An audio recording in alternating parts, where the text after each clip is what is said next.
నమస్తే, welcome to Telugu రాజ్యం. నేను మీరామ్.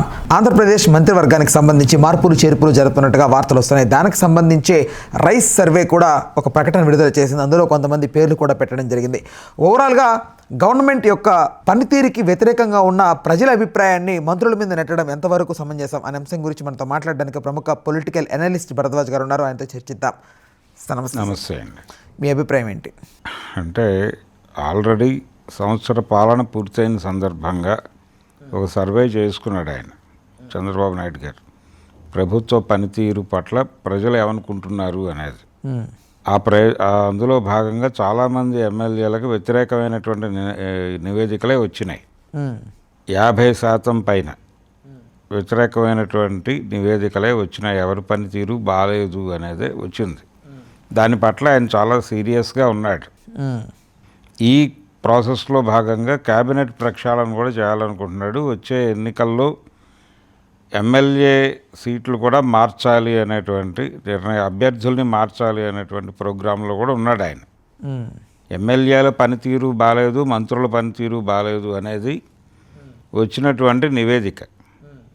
ఈ నివేదిక ఆధారంగా నిర్ణయాలు తీసుకోవాలి అని, నిర్ణయాలు తీసుకోవడం ద్వారా నేను సమర్థవంతులైనటువంటి చంద్రబాబు నాయుడు గారి ఒక ఇమేజ్ ఉంది. ఆయన దృష్టిలో ఏదైనా తప్పు పడితే వెంటనే చర్యలు తీసేసుకుంటాడు అని. అంటే ఆ రోజుల్లో అర్జున్ సినిమా వచ్చింది, ఒకే ఒక్కడు అని. స్పాట్లో ప్రజల ముందు నిర్ణయాలు తీసుకుంటే అక్కడ టైప్ కొట్టేస్తూ ఉంటారు. ఆ సినిమా తీయటానికి చంద్రబాబు నాయుడు గారే ప్రేరణ అని చెప్పుకునేవాళ్ళు ఆ రోజుల్లో. అలా ఈయన ఇప్పటికీ ఆ ఇమేజ్ ఉంది తన మీద ప్రజల్లో అని అనుకుంటున్నాడు. ఈయన అనుకుంటున్నారు కానీ లేదంటారు, ప్రజల్లో లేదు. ఆయన అనుకుంటున్నాడు. అనుకుని ఏం చేస్తున్నాడంటే ఇప్పుడు చాలా యాక్టివ్గా తను బిహేవ్ చేస్తున్నట్టుగా ఈ నివేదికలు ఆధారంగా రేపు రాబోయేటువంటి ఎన్నికల్లో అభ్యర్థుల్ని మార్చటము, ఇప్పుడు మంత్రుల్ని మార్చటం, శాఖలు మార్చటం, ఇది ప్రోగ్రాం. నిజానికి జగన్మోహన్ రెడ్డి సీఎం అయినప్పుడు ఓ మాట చెప్పాడు ఆయన, ఇప్పుడు పదవులు ఇస్తున్న వాళ్ళందరూ 2.5 ఏళ్ళు మాత్రమే కొనసాగుతారు, 2.5 ఏళ్ళ తర్వాత నేను మారుస్తాను, అంటే కొత్త వారికి అవకాశాలు ఇస్తాను. ప్రస్తుతం పరిపాలనా అనుభవం అనే దాన్ని దృష్టిలో పెట్టుకుని ఈ పదవుల్లోకి తీసుకుంటున్నాను వీరు శాశ్వతంగా ఉండరు, నడుస్తున్నటువంటి క్రమంలో వీరిని తీసేసి కొత్త వాళ్ళకి అవకాశం కల్పిస్తానని చెప్పాడు. అది వేరే గొడవ. కానీ ఇక్కడ ప్రజలలో వీళ్ళ పనితీరు మీద వ్యతిరేకత వచ్చింది అనే కారణం చేత మార్చాలనుకుంటున్నాడు ఈయన. ఈ మార్చటం అనే నిర్ణయం వేగంగా తీసుకోవాలనుకుంటున్నాడు. ఆల్రెడీ సవిత ఇలాంటి పేర్లు, గుట్టిపాటి ఇలాంటి కొన్ని పేర్లు ఉన్నాయి ఆ జాబితాలో అని ఎవరైతే సర్వే చేశారో వారు లీక్ చేసేశారు బయటికి. వారు తెలుగుదేశం పార్టీకి చాలా సన్నిహితమైనటువంటి వ్యక్తి కూడా. సో వారు చెప్పారంటే చంద్రబాబు నాయుడు గారు చెప్పినట్టుగానే భావిస్తున్నారు. కొత్త వాళ్ళని ఎవరిని తీసుకుంటారు మంత్రివర్గంలోకి అనేది ఇంకో చర్చ. ఇందులో చాలా కాలంగా దాదాపు 6 నెలల నుంచి ఊరిస్తున్నటువంటి ఒక వ్యక్తి ఉన్నాడు, నాగబాబు అని. నాగబాబు గారిని మంత్రివర్గంలో తీసుకుంటారని 6 నెలల క్రితం వినిపించిన మాట. అప్పటి నుంచి ఆయన ఏ క్షణమైనా తనకు మంత్రి పదవి రావచ్చని వెయిట్ చేస్తున్నాడు. కానీ అక్కడ గొడవలు ఉన్నాయి. అక్కడున్న సమస్య ఏంటంటే ఇప్పుడు ఆల్రెడీ 3 మంత్రులు ఉన్నారు అక్కడ జనసేన నుంచి. జనసేన గెలిచిన సీట్లు, వాళ్ళకి ఇచ్చిన మంత్రి పదవులు రెండింటినీ గనక ఒక ప్రపోర్షనేట్గా చూస్తే ఎక్కువే ఇచ్చారు. ఈ 3 2 కాపు సామాజిక వర్గానికి చెంది ఉన్నాయి, 1 కమ్మ సామాజిక వర్గానికి చెంది ఉంది. నాదెండ్ల మనోహర్, పవన్ కళ్యాణ్, తర్వాత సినిమాటోగ్రఫీ మంత్రిగా ఉన్నటువంటి వ్యక్తి. వీళ్ళల్లో ఎవరో ఒకళ్ళు తప్పుకోవాలి. అంటే 2 కాపులు, వీళ్ళిద్దరూ కాపులే. అక్కడ ఆయన కమ్మ సామాజిక వర్గం నుంచి ఆయన్ని అలాగే ఉంచి వీళ్ళిద్దరిలో మార్పు చేయాలి. అంటే పవన్ కళ్యాణ్ తీసేసి నాగబాబుని అకామిడేట్ చేయాలి, కందులు దుర్గేష్ని తీసేసైనా నాగబాబుని అకామిడేట్ చేయాలి. పవన్ కళ్యాణ్ తీయటం కుదరదు కాబట్టి కందులు దుర్గేష్కి ఎసరు రావాలి. కందులు దుర్గేష్ చేస్తున్నటువంటి సినిమాటోగ్రఫీ శాఖ నుంచి ఆయన తొలగించి నాగబాబుని పెడతారా అనేది జనసేన పార్టీకి సంబంధించిన ఒక గొడవ. తర్వాత కొత్త వాళ్ళని తెలుగుదేశం పార్టీ నుంచి ఎవరిని తీసుకుంటారు? వీళ్ళని తీసేసిన తర్వాత ఈ నలుగురిని. ఇప్పుడు ఆల్రెడీ మచిలీపట్నం నుంచి ప్రాతినిధ్యం వహిస్తున్నటువంటి వ్యక్తి మీద కూడా సరైనటువంటి అభిప్రాయం లేదు ఆ నివేదికలో. అందుకని వారిని కూడా మార్చే అవకాశం ఉంది అంటున్నారు. అంటే ఎవరూ కూడా ప్రభావవంతంగా పనిచేయటం లేదు అనేది ఆ వచ్చిన నివేదిక. ఆ నివేదికని ఎవరైతే సర్వే చేశారో వారే ట్విట్టర్ వేదికగా కూడా వెల్లడించేయటం అనేది అది అరాచకం. అంటే పార్టీ ప్రతిష్టని భంగపరిచేటువంటి పరిస్థితి. ఇప్పుడు ప్రజల్లోకి ఆల్రెడీ ఇది వ్యూహాత్మకంగానే లీక్ చేసి ఉంటారు. దీని మీద వెంటనే చంద్రబాబు నాయుడు గారు స్పందించి వేగంగా చర్యలు తీసుకోవాలనే ప్రెజర్ బిల్డింగ్ ప్రోగ్రాంలో భాగంగానే ఇది బయటకు వచ్చింది. ఇప్పుడు ఆయన ఏదో ఒకటి చెప్పాలి దీని మీద. దీని మీద టీవీ ఛానల్స్ అన్నీ డిస్కషన్ చేస్తాయి. ఈ డిస్కషన్లో భాగంగా ఇంకొంత పేర్లు వస్తాయి. వాళ్ళని ఎందుకు తీయలేదు, వాళ్ళు కూడా అంత ప్రభావవంతంగా పనిచేయట్లేదు కదా అని చెప్పి వచ్చినప్పుడు ఈ అందరి పేర్లు రోడ్డు మీదకి వస్తాయి. వచ్చిన తర్వాత ఎవరికి వాళ్ళు మా మంత్రి పదవి ఉంటుందో పోతుందో తెలియట్లేదు అనే కన్ఫ్యూజన్లోకి వెళ్ళిపోతారు.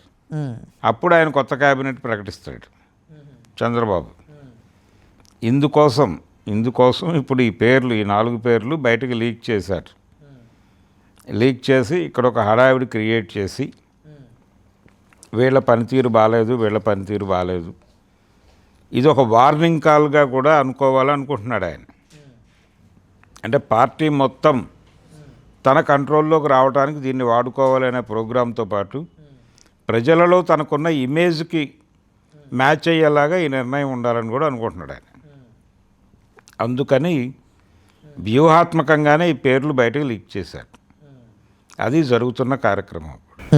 ఇప్పుడు గొట్టిపాటి, కొల్లు రవీంద్ర వీళ్ళిద్దరూ కేవలం ఏదో పేరుకు మాత్రమే ఉన్నారు తప్ప వీళ్ళు చేస్తున్నది ఏమీ లేదు అనేది. ఇందా నేను మచిలీపట్నం నుంచి ప్రాతినిధ్యం వహిస్తున్నా అని చెప్పింది కొల్లు రవీంద్ర గురించి. కాబట్టి క్లియర్ కట్గా ఇండికేషన్ వెళ్ళిపోయింది. అంటే ఇవన్నీ బయట పెట్టాడు ఆయన. ఓపెన్ డయాస్ మీద పెట్టడం అంటేనే వార్నింగ్ ఇచ్చినట్టుగా సవిత పేరు ఇవన్నీ వాంటెడ్గానే బయట పెట్టారు. పెట్టి వీళ్ళందరికీ ఉద్వాసనలు ఉంటాయి అనేది ఒక స్పెక్యులేషన్లా కనిపిస్తోంది. కానీ ఇది వారి ఆశీర్వాదంతోనే బయటకు వచ్చింది. దీని మీద తెలుగుదేశం మీడియా మొత్తం కూడా రకరకాల కథనాలు వెలువరిస్తుంది. నిజానికి ఎవరి పనితీరు మీద ప్రజలు తృప్తిగా లేరు. చంద్రబాబు నాయుడు తృప్తిగా ఉన్నాడా లేదా అనేది పక్కన పెట్టేస్తే పవన్ కళ్యాణ్ చేస్తున్నటువంటి శాఖల మీద కూడా ప్రజలు తృప్తిగా లేరు. లోకేష్ గారు చేస్తున్నటువంటి శాఖ పట్ల కూడా తృప్తిగా ఏమీ లేరు. మరి వాళ్ళ పేర్లు ఏమీ ఈ లిస్టులో ఎక్కడ కనబట్టలేదు. ఎందుకు కనబట్టలేదు అంటే వాళ్ళు ఎవరిని టార్గెట్ చేయదలుచుకున్నారో వాళ్ళ మీద దాడి జరుగుతోంది అనేది చాలా స్పష్టంగా కనిపిస్తోంది. సో ఇది చంద్రబాబు నాయుడు గారి ఐడియా మేరకే లీక్ అయింది. ఇదేదో అనుకోకుండా అతను ట్వీట్ చేశాడనో అనుకోనక్కర్లేదు. ఎవరైతే ఈ సర్వే చేశారో వారే రోడ్డు మీదకి విషయాలని పంపిణీ చేశాడు. కాబట్టి అతి త్వరలో ఏపీలో క్యాబినెట్ ప్రక్షాళన అనే కార్యక్రమం ఉంటుంది. ఈ క్యాబినెట్ ప్రక్షాళన అనేది రేపు రాబోయే ఎన్నికల్లో ఎమ్మెల్యే సీట్ల మీద కూడా ప్రభావం చూపిస్తుంది. కాబట్టి 50% ఎమ్మెల్యేలు కూడా మారేటువంటి అవకాశం ఉంది. కొత్త టీంతో వచ్చే ఎన్నికల్లో చంద్రబాబు నాయుడు గారు పెడతారు.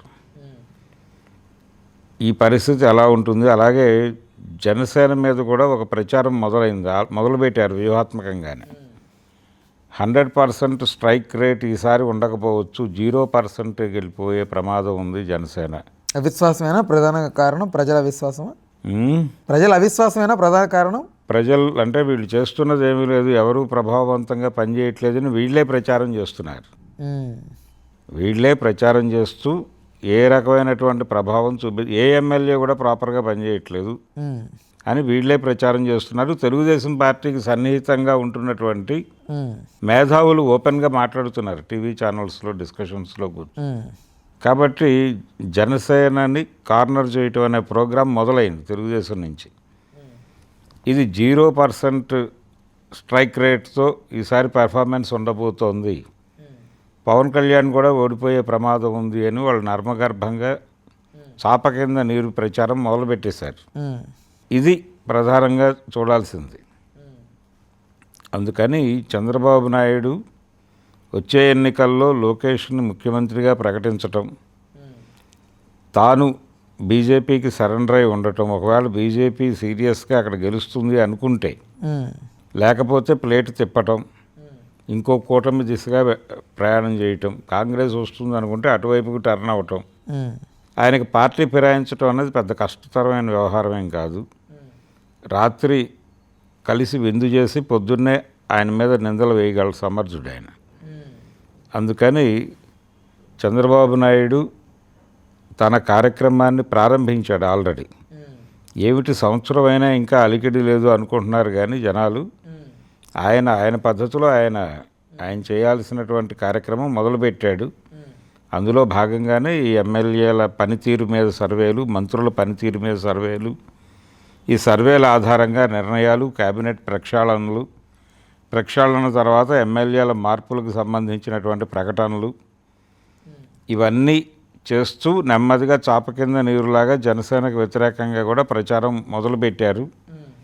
జనసేనకి ఈసారి అంటే రేపు సర్వే చేస్తే జనసేన ఒక సీటు కూడా గెలవకపోవచ్చు అనే సర్వే రిపోర్ట్లు ఇప్పించడానికి కూడా సిద్ధంగా ఉన్నాడు ఆయన.